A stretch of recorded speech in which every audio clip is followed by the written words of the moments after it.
Halo guys, perkenalkan nama saya Zaki Fadlandri dan di sini saya mahasiswa Ilmu Komunikasi. Nah, saya akan membuka forum pertanyaan untuk kalian semua untuk menanyakan tentang hal komunikasi interpersonal.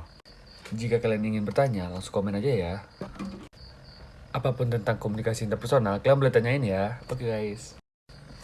Kak, mau nanya dong, komunikasi interpersonal itu apa ya? Nah, pertanyaan bagus nih.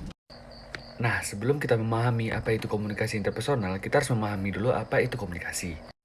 Nah, komunikasi adalah suatu proses ketika seseorang atau beberapa orang, kelompok, organisasi, dan masyarakat menciptakan dan menggunakan informasi agar terhubung dengan lingkungan dan orang lain. Nah, komunikasi interpersonal atau yang biasa kita dengerin itu kayak komunikasi antar pribadi adalah komunikasi yang terjadi antara dua orang atau lebih yang biasanya tidak diatur secara formal. Dalam komunikasi interpersonal, setiap partisipan menggunakan semua elemen dari proses komunikasi. Oke. Apa sih pentingnya dari komunikasi interpersonal? Nah, pentingnya dari komunikasi interpersonal yang pertama adalah komunikasi antar pribadi membantu perkembangan intelektual dan sosial setiap manusia. Yang kedua adalah identitas atau jati diri seorang anak terbentuk karena ada komunikasi dengan orang lain. Yang ketiga adalah dalam memahami realitas lingkungan sosial, seseorang perlu membandingkan dengan kesan-kesan dan pemahaman orang lain tentang suatu realitas. Dan yang keempat adalah kelezatan mental sebagian besar orang ditentukan oleh kualitas komunikasi atau hubungan dengan orang lain. Oke, itu penting-pentingnya teman-teman. Apa saja kak bentuk dari komunikasi interpersonal? Nah, pertanyaan bagus nih.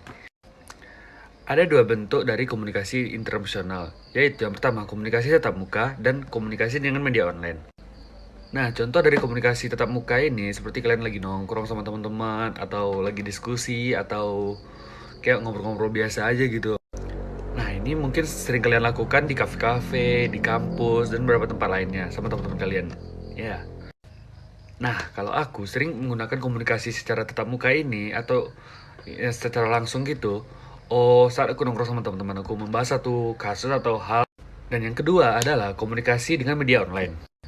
Nah, komunikasi dengan media online ini seperti kalian menggunakan email, iMessage, Facebook, Instagram, WhatsApp, dan Zoom lainnya. Komunikasi dengan media online ini sangat berkembang sekali pada tahun 2020 saat COVID-19. Nah, kalian masih ingat gak sih kalian dulu waktu itu menggunakan Zoom atau Google Meet sama teman-teman kalian untuk ngobrol-ngobrol atau ya sekedar bercengkrama saja?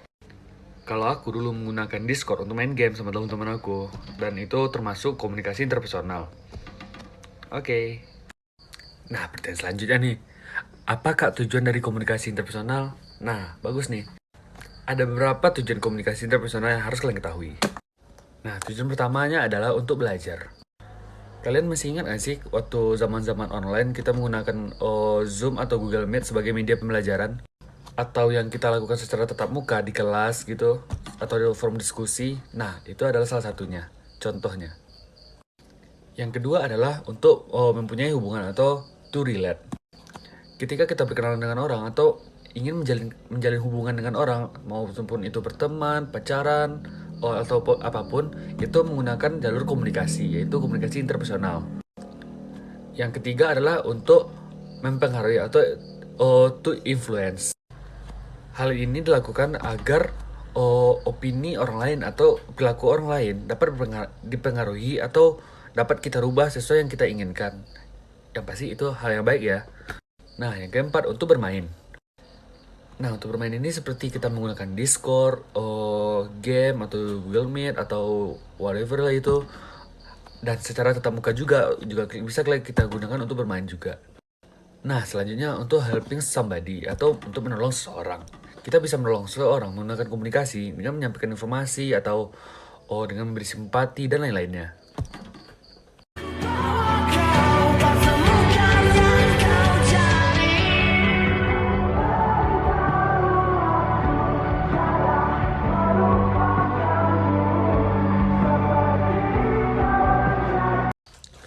Karakteristik dari komunikasi interpersonal apa ya bang? Nah, bagus juga nih.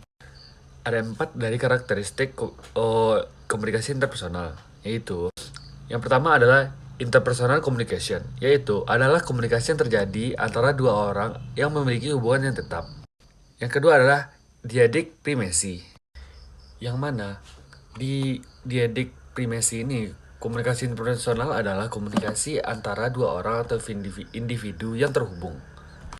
Yang selanjutnya adalah dyadic coalition, yaitu suatu hubungan antara dua orang yang terbentuk oleh anggota dari sebuah kelompok yang besar yang merupakan keuntungan bersama. Nah, yang terakhir nih, yang keempat, dyadic cohesiveness. Ya, agak susah baca ya. Yang mana artinya adanya kesadaran individu yang merupakan bagian dari sebuah hubungan pasangan, sebuah tim, dan lain-lain. Itu kayak bisa pertemanan, circle, atau apapun lah gitu ya. Jelasin tentang area komunikasi interpersonal lo bang. Oke, akan aku jelasin ya. Nah, di sini ada 6 area komunikasi interpersonal. Nah, yang pertama adalah interpersonal interaction, yaitu komunikasi antar dua orang di bidang psikologi, pendidikan, bahasa, konseling, dan lain-lain. Nah, yang kedua adalah health communication, yaitu komunikasi antar profesional kesehatan, pasien, dan publik.